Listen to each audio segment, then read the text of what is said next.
Mbote na nyonso bozili bakwa kolanda Fast Télévision et si kapito zagane sengo penza ya kokota na kati ya banda kona bino chaque lundi à partir à 16h30 et si kapi tozalaka liboso ba itando ikena bino pona kolanda moko ya magazine na bino oyo tobegi identité nouvelle moko ya émission oyo lekaka na Fast Télévision. Merci na nyonso botiki biso penza na après-midi à mokona lelo na kati ya banda kona bino et partout bisika bozali kolanda biso vous allez penser et belé vous allez kotika biso na kati ya banda kona bino. Merci na nyonso pe vous allez komela biso vous allez kotika ba réaction na bino par rapport ya ba sujet na biso vous allez kolibela penza na kati ya Ida Neuf et bon lelo to la kaki bino mois de mars ces ali mois dédié aux droits de la femme et si kapi lelo tozali ko solo la na bilenge basi o ba ko tala biso penza na kati ya plateau na biso ya Ida Neuf ya mokona le bongo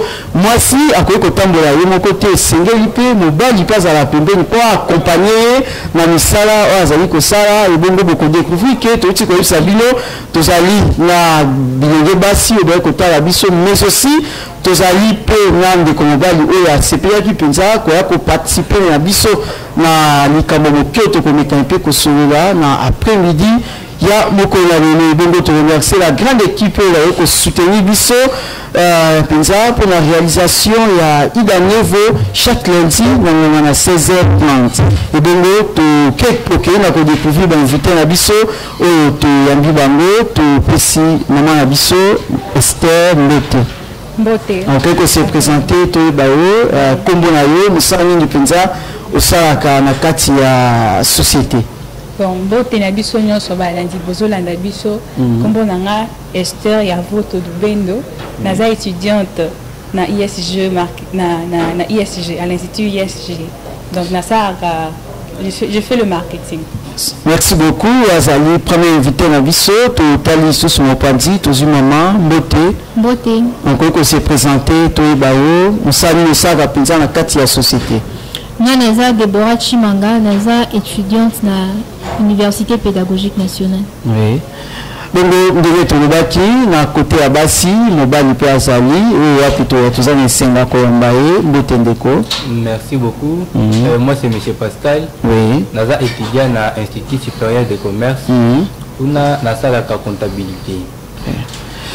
Si vous avez invité na biso to ko mekampe ko travailler na bango na poko na lelo si ka to ko mekampe ko kundela moi maman ali kambo na biso ezali problématique ya scolarisation ya jeune fille et si ka to ko mekampe ko partager na baso ba ko ta biso na après-midi ya mokono maman Esther ya voto to lanjo penza tango zali ko tala mwasi est-ce que mwasi azana avenir na kati ya mboka na biso? Oui, je peux dire que moi, si Azan a venu, on a beaucoup de biso. Parce que biso, quand Dieu a créé l'homme, donc il avait besoin de la femme. Oui. Il avait besoin de la femme. Donc il est nécessaire, moi, si Azan a importance dans beaucoup de biso. C'est ce que je peux dire. Merci, maman Deborah, Outikola Nanongi, maman Esther Nenda Outikoloba. Est-ce que moi, si, Nakati ya mboka na biso, Azan a litomba? Moi, si c'est très important la vie à l'élo, surtout que depuis l'époque avant l'indépendance, moi, si c'est vraiment la place. Sur total scolarisation et indépendance, là, l'élo, différence, c'est ma casse. Considération, moi, si na canal, les a très différents. Moi, les autres, ça importance, il y a moi, si tant que les évolué, tout le monde a importance dans la société. Ndeko Pascal, ozali mobali moko azana kati ya ba maman. Maintenant tango zali kotala évolution ya mwasi na kati ya mboka na biso, est-ce que mwasi azoko évoluer bien?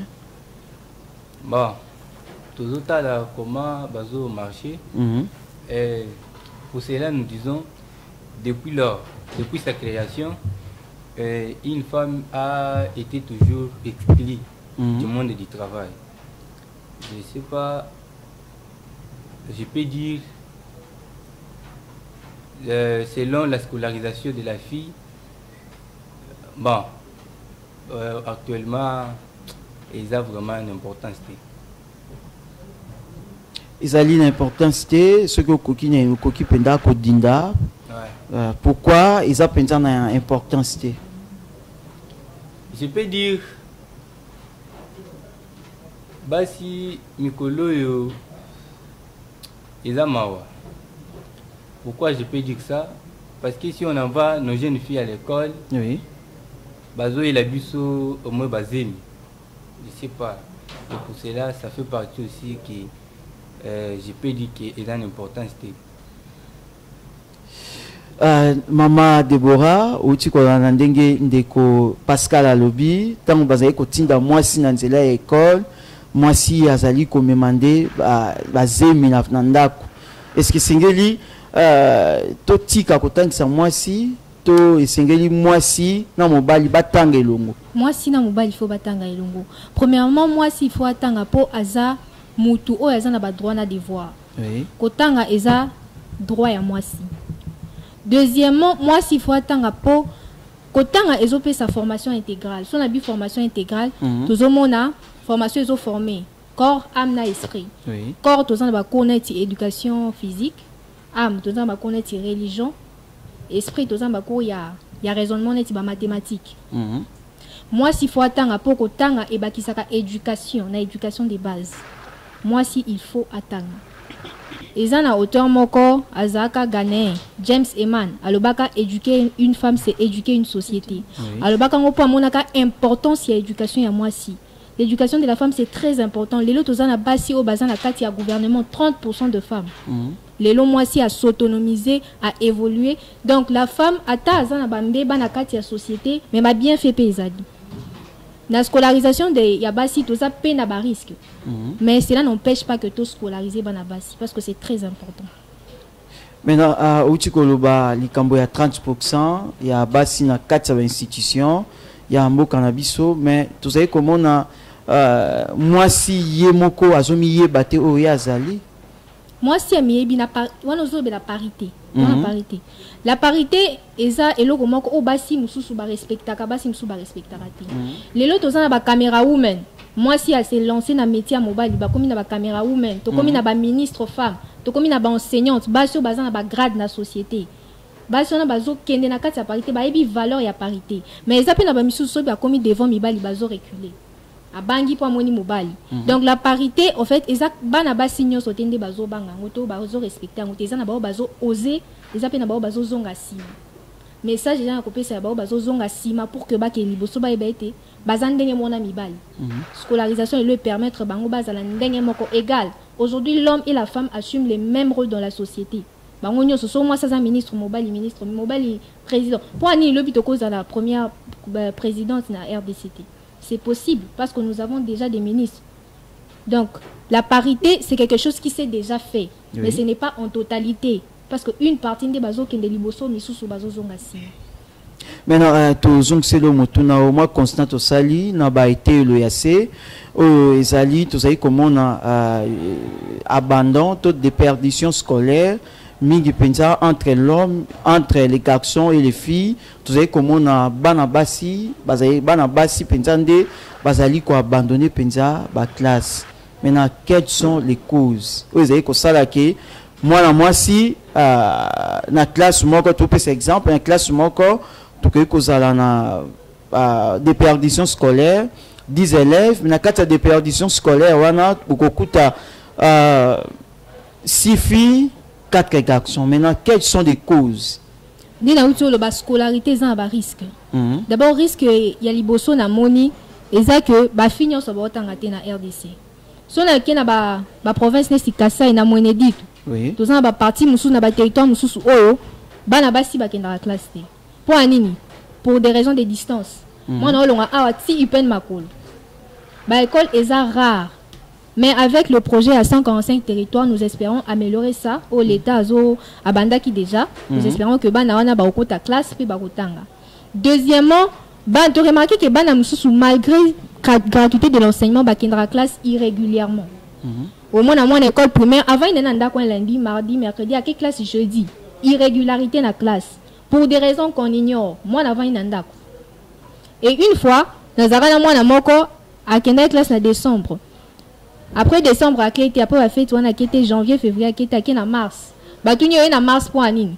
alobi po mesh abo nani ezaki noté bébé au moins un peu suivi à parents eza place wana te donc parents alandelaki mwana ye bien te wana pesa kama ko to constataki na ka difficulté mo to constataki na kati ya scolarisation ya ba fille toza pe na ba fille mususu bazo tanga mais so akomi na secondaire akati pour anini pour gratuité et souki na primaire moyen continuer ezate parce que wana il faut to sala nini wana je crois que l'état les ONG na ba entrepreneurs il faut ba créer ba école des métiers pour nous permettre bango ba si sa formation na bango toza pe na ba fille mususu o bazwaka zemi pendant les parcours scolaires et ça makambo ko makase le sujet dont nous avons parlé la fois passée ba cause to tanga ki yango la natalité oui toza pe na kawana et puis toza pe na ka mususu oyo ndako ezopesa éducation école pesa éducation mais bana bazobeba par les digital par les réseaux sociaux par l'internet bana bazobeba babilo bazomwana ba internet babilo bazoke ko copier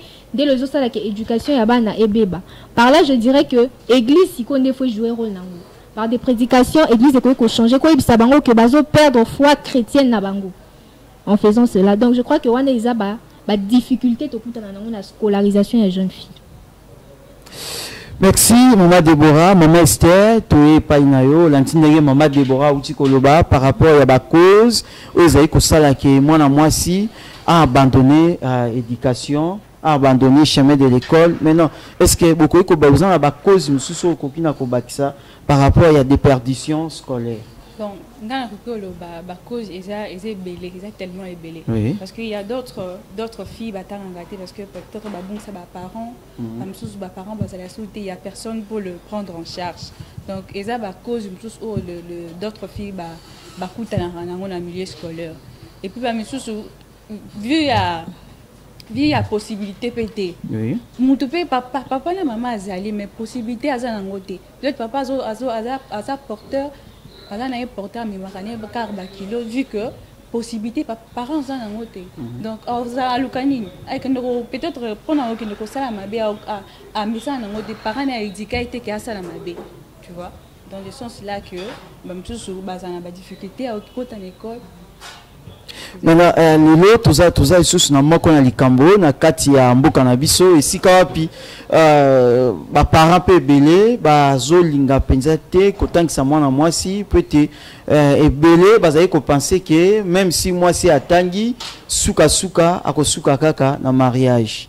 Ndeko Pascal, est-ce que vous partagez même envie na ba parents o bazali ko lobake mwasi atangi suka akosuka kaka na libala? Ouais, merci beaucoup. Balobi, pour investir là, moi aussi, ce qui moi chez moi comme non, dirait à côté en aille l'équipe et puis abandonner tout pour se marier tôt. Alors, ils ont découragé Mingi. Parents côté investissement dans Kachabasi. Et moi j'appuie les parents qui soutiennent au moins les garçons parce que c'est un investissement à la. Donc, Bino, vous avez soutenir l'éducation et l'éducation à Mibali qui est à Bassi. Oui, bien sûr. Pourquoi? Parce que Bassi a comme une femme libre. Pourquoi ça? Ce que Tangi Mingi, comme Kanata Moko, Atali société, Atali Mibali Nyonso, a des dîners Bango Koma. Alors, comme un peu libre et autonome. Et les parents, la cité qui va bénéficier na revenu na bango banda ko tia na moi si. Maintenant Maman Déborah utaki ko bimisali kambo ya parité tant tozai ko ba parité est-ce que parité ango esingeli ezala pe na kati ya ndako ya libala to parité ezali sur le plan professionnel? Parité souvent il faut ezala kana ndako ya libala parce que sur le plan professionnel Nathalie, je ne suis pas que Nanga Moko n'a pas de problème. Bana Nabiso, il y a déjà passé. On a qui fait le cas qui n'a Saint-Georges. Donc, mon niveau vraiment, c'était pas les garçons. Et là, Kabana Bassi. Et vous voyez un peu ça, na Zomonata na Kota là, c'est mieux que soutenir moi na Mobali parce que il a vraiment na venir à long terme comment Maman Deborah, na moni tango ndeko Pascal azali koloba, na moni maloba penza etondi kati na yo, ndeko Pascal uti ko nanga uti koloba esengeli ko soutenir éducation ya mwana mobali ke ya mwana mwasi. Mena comment vous allez ko analyser ba propos ya ndeko Pascal. Naza contre ndeko. Naza contre pourquoi? Parce que na ba couple msuto monaka, mwasi azosala mobali azosala. Et dans la majorité des cas, c'est grâce à la scolarisation des mois à sala. Ba couple m'si pour mona mobile azo sala te mais moi c'est azo sala. D'abord on découvre l'importance de la scolarisation c'est quoi? Scolarisation et puis saka éducation et puis saka et même là moi c'est éducation et belé. Il y a attendu makambo à Saint-Georges. Oui, mais à un moment que école il faut renforcer l'éducation dans pour bana bas secondaire bien. Na école les aka bana bas tende basala makambo abi amiba lipe bazali. Pour si on n'a pas parvenu dans ça au Bassali, c'est parce qu'il y a des garçons. Maintenant, on dit souvent que moi, si ceux qui a tangi makasi, na kati ya ndako alibala koma kandenge ndeko parce que uti koloba akoma ka autonome, moi le lendo penza. Hein, est-ce que isingeli to encourager l'éducation ya moi si ndenge uti koloba? Wana si gaza moi si mabe parce que ce n'est pas l'éducation des autres poussés comme le lendo, mais ils ont ndenge na ya kozala. Les hommes signaux sauter à scolariser ou à temps à classe et bien dans l'Olendo. Non, ce n'est pas toutes les femmes qui sont comme ça. En partie, certaines femmes sont comme ça, mais bango nyo sauter. Donc on les a c'est quoi na moi si amabe. Pour moi c'est bien jamais ko dénigrer mobile na. Et puis je soutiens la parité surtout plus na niveau professionnel. Na foyer je ne soutiens pas la parité. Pour mobile les un rôle na ata ba lobin de ni mobile un peu supérieur kaka na moi si na foyer. Moi, c'est la place, mais dans les milieux professionnels, je soutiens la parité. Pour moi, ça cause ça, on sur mobile à cause ça. Les lois de la société n'a bissou. Merci beaucoup. Ndeko Esther, tout ce pas inayo. Par rapport à la scolarisation et à Bassi, comment vous allez que Pascal à lobby et Sengeli ko soutenir moi si conseiller mobile que moi si peut éducation à moi si ata tangi ata kei na keba université kei wapi suka éducation na ye ko suka kana cuisine comment yo za pe moko ba étudiante est-ce que lelo o kolinga ko tanga na yo e kendeka na mai non na kolinga te parce que ceux qui to kenda la classe ils apprennent tous à maele tous à savoir faire savoir être dans la classe batang ça abiso nyonso wana ce qui peut-être que na nanda ça que 1 plus 1 égale combien oui mais quand tu vas à l'école biso que 1 plus 1 égale allez na ko kende na biso classe de baso tali sa biso ndeni to kozala donc eza o nani ndeko azolobate kotanga eza malamu pona biso base eza kaka pona mibalité pona monde alelo eza kaka pona mibalité donc nous aussi le jeune fille ou soit de femme to occuper kotanga eza problème te. Maintenant, balobi, moi ceux qui a tangi pensa makasi, akomaka moi orgueilleuse na kati ya ndaku même si les plans ya libala, c'est pour cela mibali belé balinga rapetsa te, basi na bango pe ba travail. Non, ce qui n'est par exemple au bali moi si, moi les autres dépendent de la qualité au mutaza, moi si au azo porter. Moi les autres dépendent de la qualité na.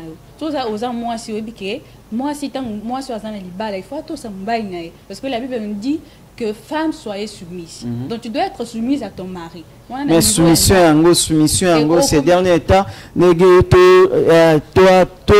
toi apprenti ta maloba maman Deborah lobaka la fois passée, moi qui l'élopé continue na kati penza et si quand tu sais comment on a basi pe bazali soumise. Non, wana na soutenir en monter. Parce que la Bible nous dit d'être soumise. Donc tant au bali, il va que mon bail na yo aza likolo na yo. Donc, à tous ans, grade à tous ans, niveau d'études. Donc, quand tu es déjà marié, tu dépends de ton homme. Voilà, c'est le plan, c'est le plan de mariage.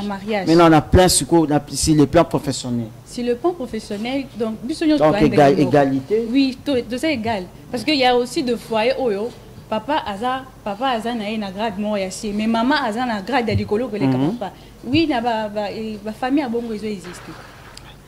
Merci, tu yambi maman, mbote maman. Mbote papa. Pour se présenter, tu es bayo, kombo, musani musaka na kati ya société. Nga kombo nanga maman Rosie Masengu. Oui. Naza enseignante, Nathan Sarabana. Maintenant, au côté de gens à sujet, vous avez la problématique, il y a l'éducation de la jeune fille. Maintenant, tant que vous allez ici, na kati ya mboka na biso. Maintenant, tant que vous allez ça, est-ce que vous avez comment vous avez avenir, il y a moins na moi si na kati ya mboka na biso?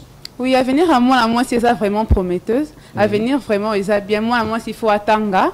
Il faut attendre parce que baloba. Éduquer une femme, c'est éduquer toute une nation.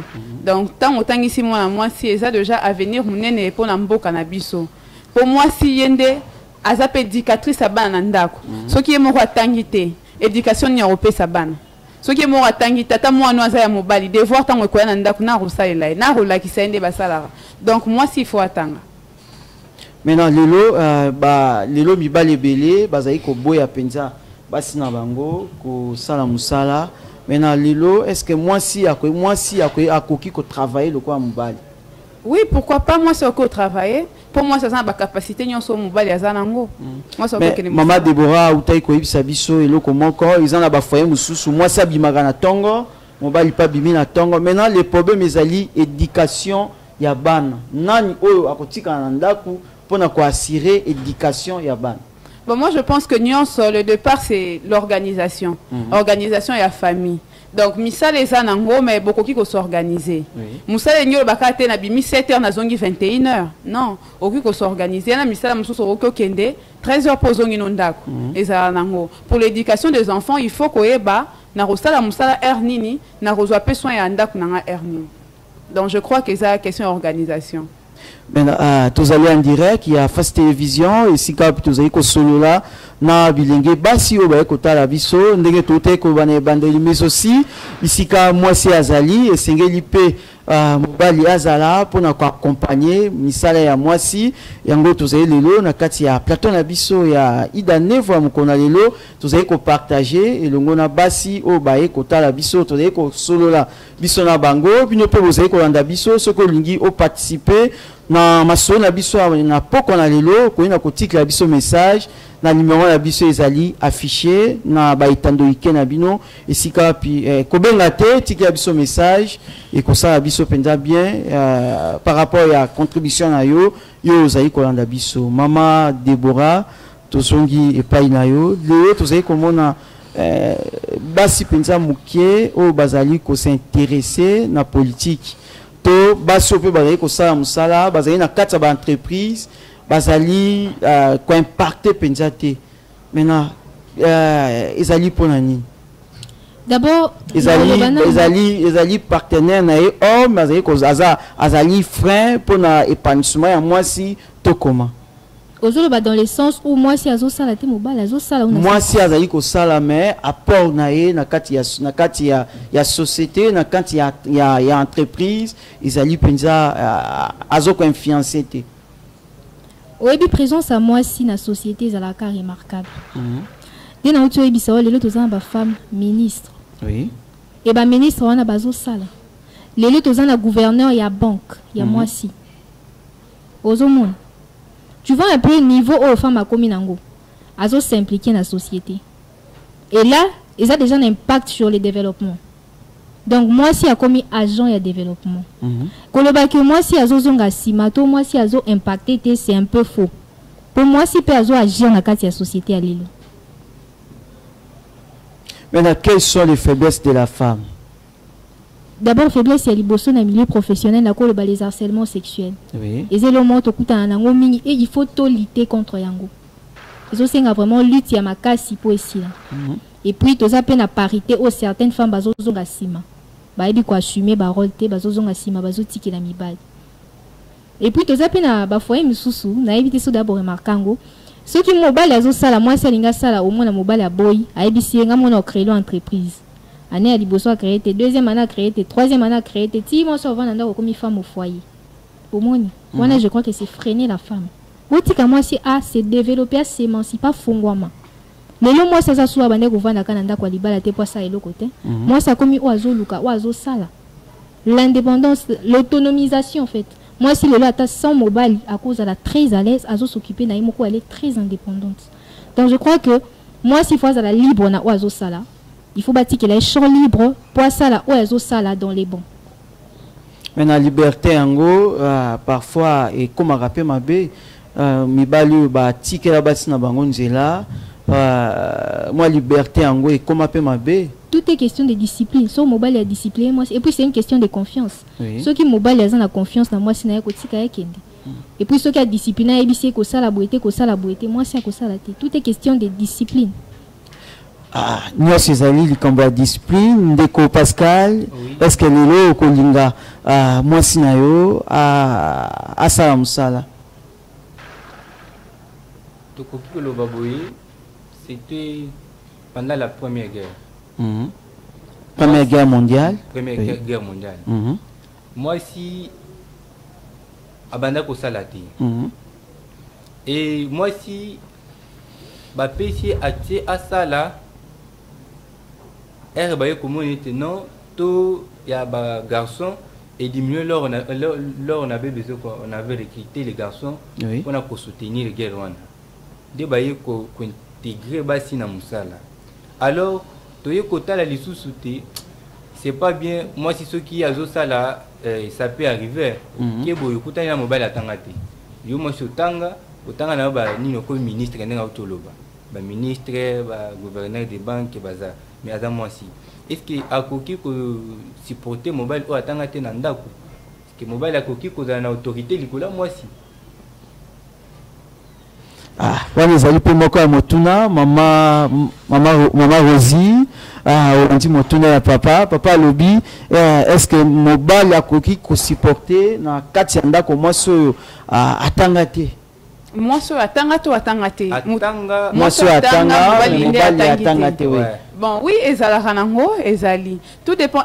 Eloko esalaka pasi mingi eza peut-être complexe. Oui. Ezalaka complexe nde jour aka mobali amoni que non, ya atangi peut-être mingi te, mwasi atangi mingi, akomi komona neti mwasi azomatela ye. Ata mwasi alobi eloko eza nango na nzela, ya moni kaka po yo tanga, ngala tanga mingi te, nde ozosala boye.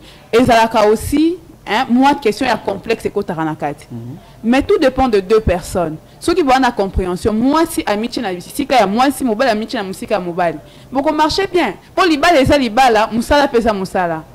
Donc pour nanga ya mwana. Donc même question, totunaki maman Déborah, quelles sont les faiblesses de la femme? Le faiblesse. Bon, il y a de ces femmes qui n'ont pas encore compris, qu'elles sont capables, de faire des choses que les hommes aussi peuvent faire. Au moins, il faut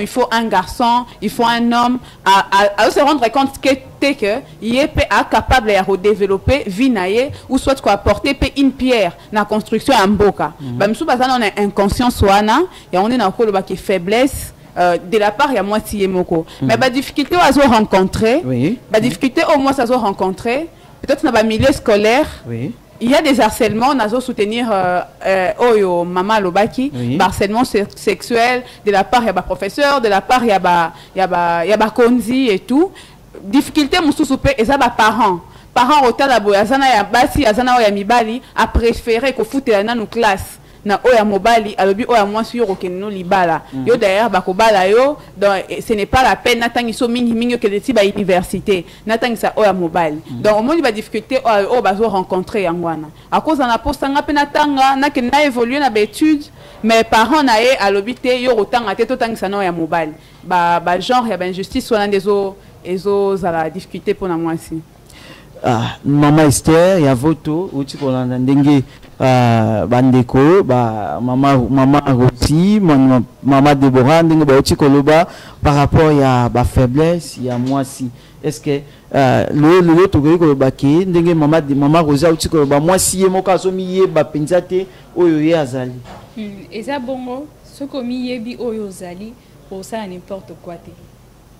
Donc moi si tomi yeba o biso tozali biso o ko apporter na basi mususu donc faut te reconnaître d'abord que tenir dans sa ba compétence na ngai s'occuper na mettre en place et ko faire avancer le développement pe ko na Congo donc faut to reconnaître ba capacité o to sanango pour que nyonso eli kama ya. Maintenant lelo ozali na kati ya université ozali kotanga ba difficulté nino ozali kokutana na yango oyo moko ozali ko sentir que ndenge oyo ezali frein pona épanouissement na ngai.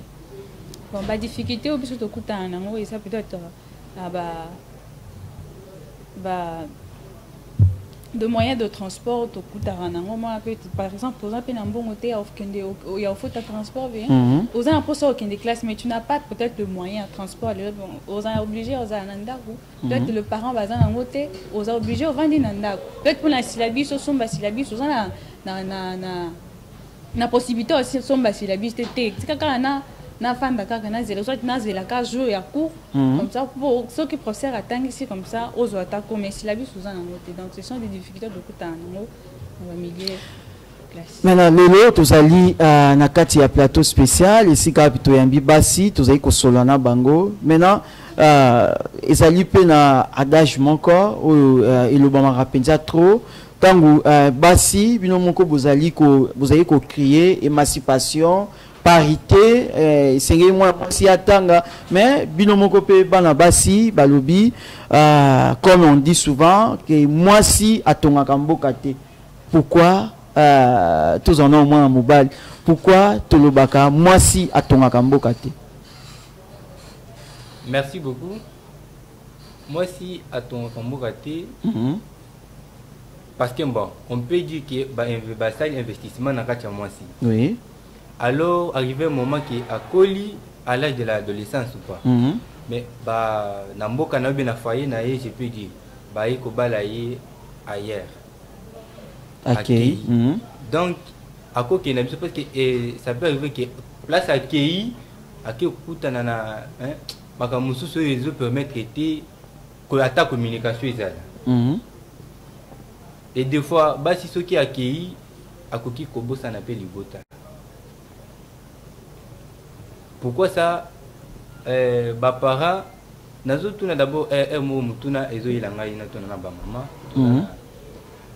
tous ensemble mais tuna ezali bisone to ko tuna mo ko tuna ngo kozala la ba ko pesa nga idée parce que baboti entre bazo ça la choix s'il faut faire un choix entre garçon et une fille mais na ma ba faye mususu bazo choisir garçon pourquoi bazo ça la choix wana mama pe azawana.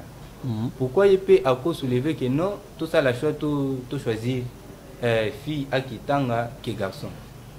Je peux demander peut-être que Mutuna on a écouté. Isali Mako Mutuna, maman Déborah. Question est ça, maman à soutenir que. Ouais, donc quand on fait un choix, maman aussi est là. Maman, c'est quoi à soutenir que garçon attend? Ah oui, garçon attend parce que va lobby entre. Na kati ya famille, ndenge tozali comment na moi si na mbali, maman peut appuyer penza, appuyer batangisa mobile que moi si. D'abord dans le bac, il y a beaucoup appuyer mobile parce que à cause de la aînée. Et mobile à cause de la aînée. Deuxièmement, ils ont conception moko yakala, où ils ont que l'homme est plus fort que la femme. Que la femme, oui. Ils ont conception moko yakala. Lelo, où il y a Libéria tous à na ex présidente. Présidente, oui. Na Corée du Sud, aux na ex-présidente. À comment ex-présidente de donc la femme aussi peut contribuer. Donc, et ça, la mobilité, maman a soutenir à le mobile attend peut-être par rapport à la force physique. Alors, que mobile a kokendi. Par rapport à l'âge, mobile a kokendi. Mais ce n'est pas parce que la femme est inférieure. Au niveau professionnel, moi, je soutiens toujours la parité. Je ne soutiens pas l'infériorité de la femme. Moi, si le mobile bako ça est loco moko. Maman a peut-être par rapport à âge, ou par rapport à force physique, ou peut-être par rapport à endurance. À quoi qui décider bon. Maintenant, pourquoi on dit souvent que moi si à Tongakamboka? Je crois que ça la conception moyakala. Batu bazo bomba conception ana que moi si à koke de liboso que tous trois femmes na plateau o toko Tongamboka tozo Tongamboka. Mais la bino moko basi pe bo se soutenir kate to mona ki angona ba élection moi si pour voter pour na moninga moi si ils a tout un problème. Attends la mibali pe zali ba problème to kuta na ngona société ya basi pas mibali pe zali. Nous sommes trois femmes ici, tozo Tongamboka en parlant de l'éducation. Ça ils ont participé à progrès, tozo contribué à progrès en Boka. Donc la femme peut accueillir Tongamboka. On a ba conception ya kala o batu, il faut ba bossana. Pour moi si elle est aza autonome. aza mwasi aza émancipé ako musika aza susu mwasi akala to azalaka na ndako ya libala na liputa na fula te concept si changea. Maman Rosie, mwasi atongaka mboka te. Pourquoi adage wana ti lelo etikala ndenge mama Deborah uti koloba izali adage moko ya kala. Maintenant ti lelo tozali komona yango ba génération à génération ba répétera kaka yango. En tout cas, moi déjà personnellement Nazara pour adage wanate. Pour moi, je trouve que ça faux. Et ça vraiment faux que moi ça tonga mboka te. Moi ça tonga mboka. Zoa exemple là-bas peut-être bazo diriger ba entreprise au moins la entreprise on a évolué très bien. Zoa si comme moi ça zo kambo mon ils ont évolué très bien. Oui, beza mukie makambo ils ont évolué vraiment bien. Que moi ça tonga mboka te c'est par rapport à quoi? C'est sur base de quoi? Oh bah s'appuyer pour baloba bongo. Comme on l'a dit, il y a eu des pays où les femmes ont dirigé. Oui. Ont dirigé. Et elles ont très bien dirigé. Donc, c'est-à-dire que moi, si on a Tongamboka, les Lonamboka, tu as des femmes médecins, des femmes journalistes, des femmes avocates. Donc, tu as des femmes, il y a le Lengenyon, qui participer à la construction, à la botongi amboka. Mais sur base de quoi, moi, c'est Tongamboka. Moi, c'est Tongamboka. Donc, adage en tout cas, ils a fond.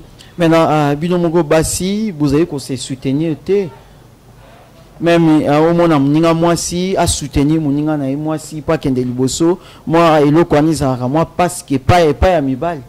Bon, en tout cas, non, moi ça soutenir mon moi cité, n'a pas de doute sur ça. Pour il y a des femmes qui soutenir vraiment chez les autres femmes. Ceux qui m'ont Monica, moi si à Monique, Moninga moi si ndemutazali. Au moins à yena bolingo nyonso ko soutenir pour à Monique et ça moi si le col a enda dosa alikambouana. Et puis ça plus motivé. Pourquoi elles se disent si elle a pu faire, n'a moi si na roki ko ça le quoi et azue le quoi exemple. Koloba ke basi ba soutenir abadinga bango basité et ça un peu dur. Moi je trouve que les femmes quand ils trouvent déjà que moi si azali, azana plus de confiance à ko soutenir facilement. Maman Esther ya voto moi si à Tongakambo kate. Pourquoi ada Joana et le bamara penja trop na kati ya mboka na biso. Bon nga penza pour nga la moni eza dash mo ya mabe. Eza ko décourager, eza ko décourager biso basi. Eza ko décourager biso donc eza to tiens on a mis tout est. Moi j'encourage les femmes to tiens on a mis parce que quand tu mets déjà que moi ça ton mboka te eza moi faiblesse pe bo pe sa biso ba biso basi. Donc moi si akoko ko ton mboka parce que moi si ne soto tien to kena milieu ya na kachanda moi sinde muto azo éduquer moi sinde azo talisa nzela que moi na zalabo donc ça moi si donc il faut que moi ça ton mboka te wana maintenant lelo tozali donc tozaka na bino lelo tokoki koloba moi si to pesa moi un exemple na kati ya société na biso tozali komona moi si nous sommes les Africains. Lelo besoin à kati ya famille ndeko na yo ya mobala kufi maintenant yo mwasi ozali ko nyoko la muninga na yo mwasi oyo azalaki semeki na yo maintenant ezali phénomène moko ezali ko sala monite ke bino moko basi bomi lingani penza pété ceux qui par exemple que ngai ozo munde kulanga ya mobala kufi mwasi na ya tikali we moi eza ki mutema mabe moi eza mais ezali ko sala ma ak bino basi ezali violence faite non ça dépend de femmes ça dépend ils dépend na caractère à mutu parce que ndé to bota mimbo mutu na mutu asana ndenge na yepe asana ndenge na yenga pina asana ndenge na donc j'ai aussi mon éducation na ndenga famille na nga na uté donc ça dépend ya batu tout ça basi biso nyonso mais ça dépend ya mutu ndenge azwa ki éducation na ba famille a uté donc selon moi nga na rosala bonté parce que je sais que naza mutu en plus je suis une fille chrétienne na rosala bonté bible petit bon na nyokola mutu po ani donc na rosala bonté Maman Rosie olandi biso penza yo pozali semeki ya moto ndeko na lelo azali te komona kaka bino moko ba semeki bobandi lisusu ko nyokola mwasi ya ndeko na bino. Bon, en tout cas, eza question à monter malokwa maman lobi awa. Eza question à mutuye moko ndenga zalilaka. So kaza mutu monter mama be aza mutu monter mama be. Eza par rapport à tes moi site mobile. Poto mona rappel mi bali pe basala rango. Donc de connaître mobile a kufi azo nyoko la pe. C'est mec qui ne wa tikali ba botoli biloko ba bengani bana. Eza ka ba ba site mutu basala rango. Même bana mi bali. Wana eza sous question te que moi site mobile eza question de mutu so kaza la mutema ya mabe aza mutema mabe. Ah, ndeko Pascal, babi, maman babwa kelibino, babino pe mibali pe bosala kango. Biso vraiment to koki kosala yango parce que nous sommes les humains, mais surtout ce qui comportement peut-être moi si pezaki mabe, wana to donc to za censé to botolaï. Mais si elle se comportait bien envers biso ba semeki. Oui. Donc azana la liberté donc toute sa liberté. Parce que à Zanabana, il faut soutenir Bana, il faut à Zanabana Pimbeni. Ce n'est pas à chaque temps que Bissouto vous allez prier à Bana, mais maman il faut Zala. Mais ce qui, moi, si vraiment, Baboto la Biloko, c'est compte tenu de son éducation. Banda qui donc, à Monica, c'est Mekaye, Yeka Kokangelungi, Kofinga, Kolingakati, c'est Meka Fandakuna, et Bandaka Makambo, rapport et pas Mobali, Babiloko Bongo, ceux qui peuvent adayer. Wana biso pe soki to tikali nde tozoaka pouvoir wana kene to boto la nyonso parce que c'est mi kona bana ko nyoko la biso. Ah. Maman Déborah. Je crois que des croisos généralisés biso. Oui, moi si na moi ça a un caractère naïf. Oui. Il y a une différence entre une femme et une femme de valeur. Une femme de valeur eza wa ebi ba capacité naïe, a ebi oh il faut ça na oh il faut ça la taille ba limite naïe. Mais une femme c'est n'importe quelle femme. Attends dumba za moi si. Dans les cas où il y a Zoloba, moi si, une femme de valeur, nous ça comportement naï. Basi Amabe Bazami, Balamabe Bazali. Pourquoi Azo s'est focalisé sur Basi Amabe et en plus Azo généralisé? Parce que Nakoro Kamaloba naï, pour naï, moi si Abi Azati. Azo soutenir beaucoup plus de thèses que Basi Bazamabe. Et je ne sais pas pourquoi. Nakoro Kanaï Azo Kontira Zoloba que Basi Nyoso Bazamabe. Naïbité Soka étudier qui, ou bien Yemoko Viva qui Ango, naïbité. Mais il y a une différence entre une femme et une femme de valeur. Maintenant, moi si à valeur, moi si à valeur, moi si à valeur, elle se respecte premièrement. Elle sait se respecter par son habillement, par son comportement, par son caractère. Moi si une femme de valeur, à cause de la lobby net, ça se comporter ma belle, une femme de valeur ne peut pas faire ça. Mais une femme simple, net c'est une femme. Donc je crois qu'il faut ça à la part des choses. Il y a des femmes bonnes, na ba femme oyo, baza mabe. Tout comme ba mibali ya malam baza, ya mabe pe bazali. Maintenant lelo mibali bazali ko kwa kizebino, moi mingi par rapport à éducation ya bana na kati ya ndaku, lelo tozali komona na kati ba église na biso, basi penza ebele na kati ba église, moi si mosusu azali akokende église tongo tipo quoi aza na kati ya église bana bazali abandonné maintenant na kati ya ndako nani azali censé ya ko assurer éducation ya bana. Éducation est affaire ya ba parents na ya papa na ya maman mais maman aza vraiment na charge ya makasi eza mwasi. Mais vous savez dans le couple ceux qui ça ne va pas ceux qui mobile la monique éducation ya bana eza bien té. Pourquoi ne pas interpeller sa femme? Pour nini ko engager conversation monete ko ibisa que bana ozo kolisa bana mabe. Pourquoi ne pas engager une conversation? Moi je crois que ceux qui ba mais qui solo là parce qu'il y a rien de plus puissant na couple que la conversation. Si les couples s'organisent, ceux qui ba solo ils sont basés na compréhension, je crois que ba vie si a bon kozalate. Et puis ça dépend aussi à l'éducation, il y a moi si au bali.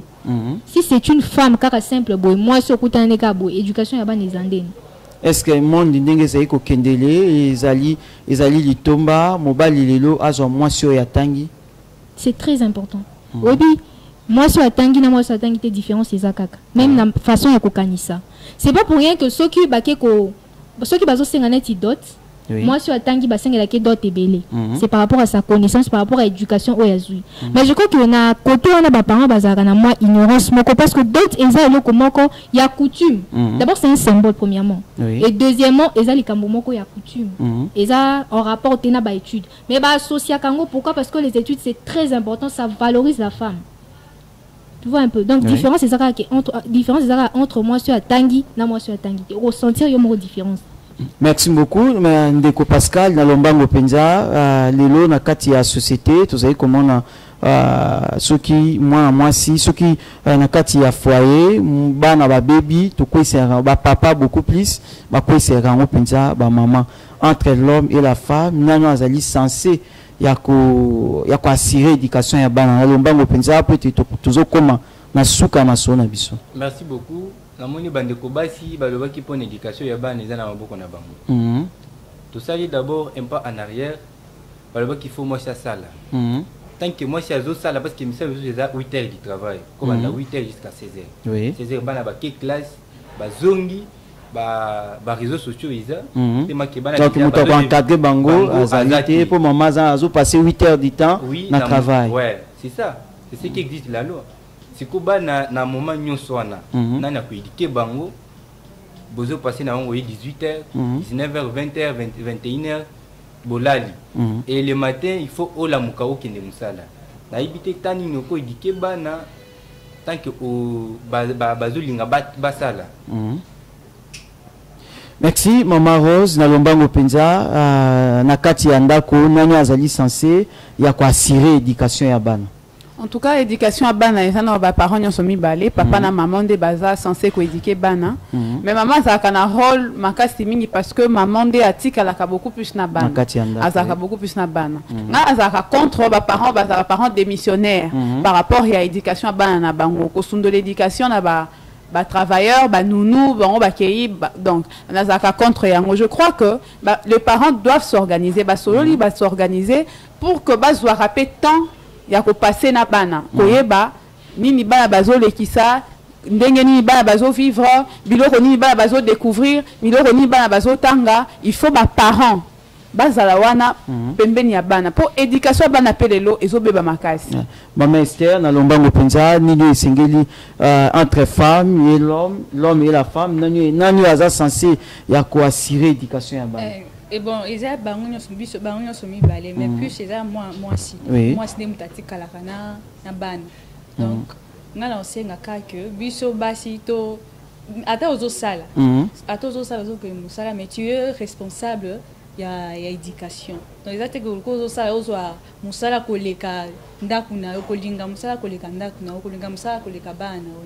Donc il faut faire la part de choses. Maintenant na lombango penza nini esengeli sala mato conseil nini ko pesa na basi na lombango penza na quelques secondes. Bon conseil na ko pesa basi exact que to miyeba o biso tozali. To miyeba o biso tozali compétence o reconnaître o ozali. Donc Maman Rose nini esengeli sala mato conseil nini ko pesa basi na lombango penza. Bonga conseil na repesa basi na koyebisa bango baza faible te ba makasi baza capable kosala nyonso mobali akoki kosala mais ba eba pe part de choses mobali pas na place na na ndako bango pe bana place na bango na ndako. Merci Maman Deborah. Ngana lo basi basuka na thèse te ke bazaka basi mais ba kuma défendre des valeurs ba eba valeur na bango na société ba se valoriser ba comme autonome pe ba ki musika et les parents doivent jouer un rôle dans ça.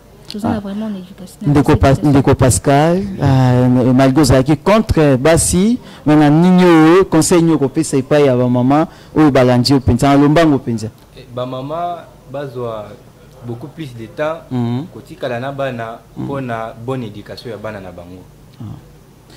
Merci beaucoup. To komi penza na suka maso na biso mokona lelo wana to pesi to remercier la grande équipe au basunga ki biso na poko na lelo bongo to kolanda rediffusion maso na biso mokolo na samedi na ngonga na 11h30 kaka na Face Télévision bobo sana pété ko s'abonner na notre chaîne YouTube Ida Nevo TV bongo to bosani pété to dédié édition na biso mokona lelo et pa ya Ndeko Kapenga depuis Funa wazali leader ya bilenge ya Funa esika pito pesi penza mbote bisika landi biso na bino sope botika ki biso na ba itando yeke na bino to pesi bino penza matondo mingi soki kolo asongite biso na bino to kutani moko na lundi prochain. Ciao.